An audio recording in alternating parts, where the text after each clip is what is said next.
Now, on News Talk 105.9 WMAL. O'Connor and Company. Well, hey everybody. It's Tuesday, or as I call it, Monday Part 2. Yes, I'm laughing at my own jokes, everybody. It's 7:07 a.m. on News Talk 105.9 WMAL. We are making sense of the news. I am Andrew Langer, clearly way too amused with myself on a Tuesday morning. Sitting with me is Julie Gunlock. Hello, Julie. Good morning. Always having fun chatting with Julie. It's getting caught up on things, and if your ears are burning, by the way, it means we're talking about you. All of you, even if we don't know you and your ears are burning listening to us, it means we're talking about you. We got a great show coming up. We're going to be joined by Representative Tim Burchett from Tennessee in a little bit. We're going to talk UFOs, or UAPs, as they're now calling them. And then Julie Kelly is going to be joining us. She's the author of January 6th, How Democrats Use the Capitol Protest to Launch a War on Terror Against the Political Right.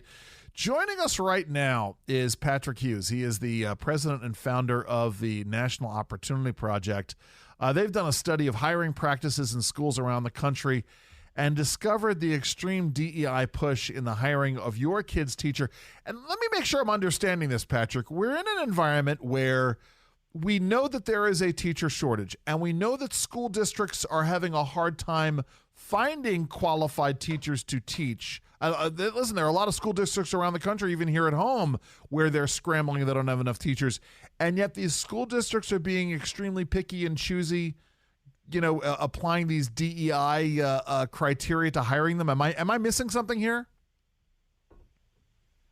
Yeah, what you're missing, Andrew and Julie, and thank you so much for having me, is that the teachers and the teacher unions don't really care about that process and educating kids to the best that they can. What they care mostly about in this, what the report shows, is sort of political and social ideology, both from a political perspective in a teacher union context, and then in sort of indoctrinating kids into one view of the political process, one view of political and social ideology. And at the National Opportunity Project, I commissioned a report because we suspected that was the case all across the country. When COVID happened, parents and all of us got a view into what sort of, the everyday machinations of school was for K through 12 kids. And it made parents and everybody else skeptical about what was going on, including me.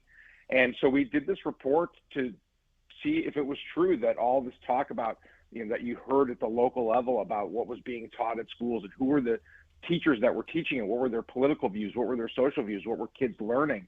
And what we learned is that across the country, teachers are being selected not because they're the best teachers, but because of their adherence to certain policies and certain social ideologies, and it's all hidden under the diversity, equity, and inclusion banner. Yeah, Patrick, this report is so important. It's a must read, and it's a must read not just sort of among policy people, but among parents. Right. Because I think it's so important that parents know what they're facing, particularly if they're sending, I always say, it's always or I don't say, but people say, You always say it, Julie. It's okay. What they're facing in the public schools, but the truth is we're seeing this in private schools as well. You say that some of the job descriptions even include language like they're looking for teachers who are committed to social justice and willing to systemically interrupt institutional bias. So they are really trying to find activists first, teachers second. Isn't that right? Yeah, and just what you just got done saying, institutional bias, social justice, equity, these are ideological and political terms, right? They sound really good because the word, justice or bias is in there, or equity sounds like equality. But these are just words that are being used to hide what the real agenda is. And it's exactly what you said, Julie. The real agenda is in a lot, not in all the schools, right? Of course, there's great teachers, Sure. there's great school boards across the country, but in many of them, including right in your backyard in Washington, D.C., Oh, yeah. the idea is if we're going to have a teacher, that teacher is going to adhere to certain political and social ideologies that are controversial, that are being debated across the country. And the most important part of that is, these are students, these are children, and they're going to only see one side of things. That's right. And Patrick, what's so sad is when you look at actual data, in the DC area, 66% of kids are not proficient in reading. 78% of kids are not proficient in math. It is just astonishing to me that, they're pursuing all the social justice, but they're not even teaching them the basics of reading and math. Does your report go into that a little bit more, or do you talk about that? Just the failure to teach kids basics. Yeah, and so what the report focuses on is the hiring of teachers, and how the best teachers, based on their qualifications to teach exactly what you said, reading and writing and arithmetic like the old days, that's not the focus in many of these major school districts.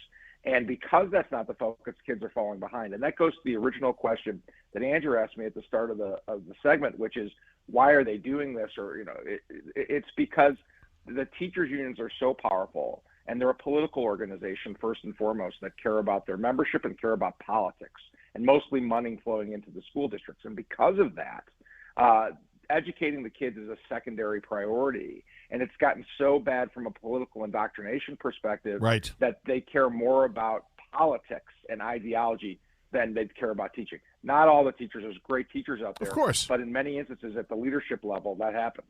But right, and this is, and to me, it's Maoism. I mean, this is the Cultural Revolution happening, but with the incentive that they get funding from certain sources here. But you hit the nail on the head. There are good teachers. They just happen to be the teachers who've been teaching for the longest time and are starting to age out of being teachers. They're starting to retire, and we're getting a whole new. There's a generational aspect to this, isn't there? Talk about what happens if we lose a generation of teachers who actually teach the fundamentals. That is a phenomenal point. That's exactly right. It's the new generation of teachers. It's the ones that are currently being hired. And because those teachers, by the way, this starts for those teachers when they're in college, right? They're in these education curriculums to become teachers. They're learning the stuff in the colleges all across the country. Then when they get to the hiring, it makes some sense to them, and they know what the answers to these questions are in many instances, because there's a match between their own ideology and what these school districts are looking for. And when that happens and these older teachers start to age out, you're going to get more and more radical teachers, and that impacts the kids, because the kids are only going to learn and see one perspective of the political process. Yeah. And you see this all over the country. And so the concern about indoctrination and getting kids to understand these sort of concepts early on and persuading them towards the left is an intentional thing in our view. It would have to be. When you look at this report and you see it all across the country and it's done in all these ways, this is intentional in many instances, and the design is to convince these children and teach these children only one view of things, and that's got to be purposeful. It's got to be purposeful. His name is Patrick Hughes. He is the president and founder of the National Opportunity Project, nationalopportunity.org. Patrick, thank you so very much for joining us today. Thank you guys for having me. I really appreciate it. Let me make sure I didn't butcher that. You're welcome. Nationalopportunity.org is the website.